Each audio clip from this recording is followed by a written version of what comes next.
Tonight, the system is working to solve what some are calling a fiscal crisis. Thanks, Kirsty. ABC 17 will continue to check in with police to find out the cause of death. We'll let you know as soon as we get the answer. Protests are still going, and lawmakers are speaking out over a travel ban ordered by President Donald Trump last Friday. Joins us now live in our newsroom. Deborah, this board is in the beginning stages. You take a jog outside? I'm so happy hearing you say that. I spent most of the morning outside today, and it was awesome. I try to get it. Reports are emerging that a national security advisor talked about sanctions with Russia before President Trump took office.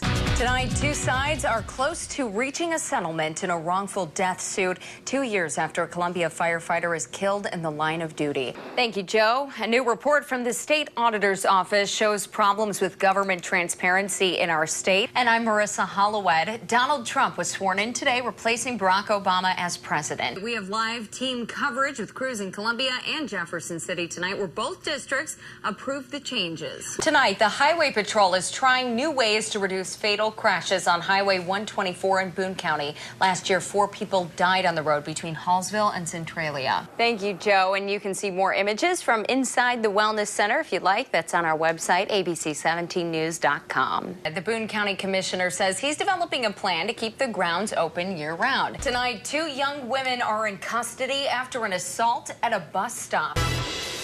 Breaking news in the first 7 minutes at 6 tonight. We just got word from Fulton Public Schools in the past half hour. The district is investigating inappropriate electronic contact between an employee and a female FPS student. It happened in the 1500 block of Riva Ridge Court off of Derby Ridge Drive. ABC 17's Lucas Geisler was the only reporter on the scene today. He joins us now live. Lucas, police said in just the last half hour, it started with a cell phone sale. If your friend asks to borrow some money, you may ask, what for? Missouri's Sunshine Law is designed to make sure we, as taxpayers, know what our state and local entities are doing with our money. But is the law being followed and enforced? In this special report, I found your government may be shutting you out. They didn't want to turn these records over, so they were going to make it as burdensome as they possibly could on us. Daniel Coldy is the attorney for a group called Beagle Freedom Project. We're trying to identify lab animals that are being used in research that could be potentially adoptable. The group filed a records request with the University of Missouri asking for information about 179 cats and dogs it uses for research. The university responded asking for $82,000 in exchange for the information. I thought it had to be a mistake. That was what we first thought. We were like, no, there's the comma's in the wrong place. Because when we got the $82,000 back, we turned around and filed a lawsuit. The average citizen is probably getting shut out of their local government when they make these types of records requests. $82,000 is about 9 months of our state auditor Nicole Galloway's salary. It's her responsibility to act as watchdog, holding state and local agencies accountable, promoting transparency. That's my job, and I take it seriously.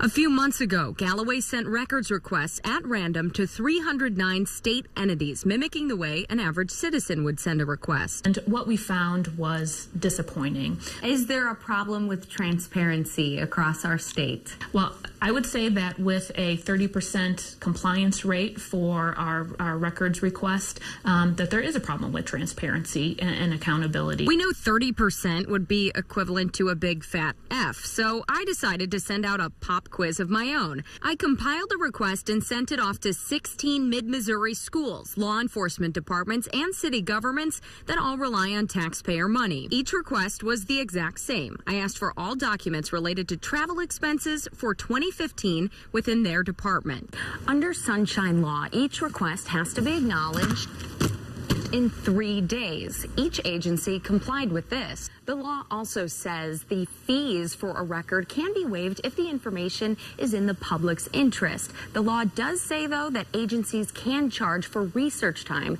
as long as they use their lowest paid employee to get the job done. For my request, I got bills ranging anywhere from $0 to more than $7,000. That big bill was from Lincoln University. $429 from the Highway Patrol, $720 from the Cole County Commission. Hallsville Schools, City of Columbia, and Jefferson City, among a few others, sent the information over for no cost.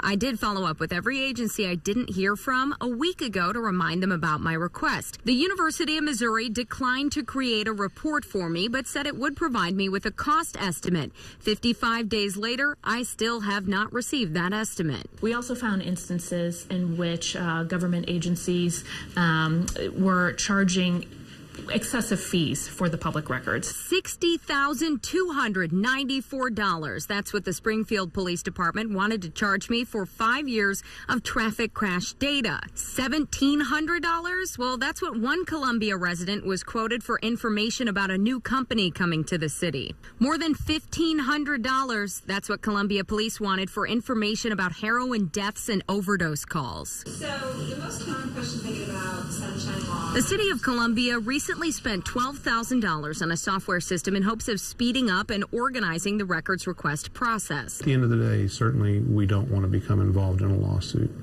It's expensive, it's time-consuming, and quite frankly gives us a black eye. But Coldy says entities are getting off too easy for breaking the law. Just want to keep this all hush-hush because it's big business for them. Maybe they'll get a fine, and then ultimately they're not paying it anyway. It's the taxpayers that are paying it. The maximum fine for a sunshine violation is $5,000, and that's what we saw in the Brandon Ellingson case. The Missouri State Highway Patrol was fined $5,000 for withholding records from Ellingson's death investigation. When these agencies are allowed to stonewall, then they can just keep everything hidden.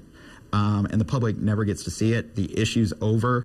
I did reach out to the University of Missouri about Beagle Freedom Project's lawsuit. It says it doesn't comment on pending litigation.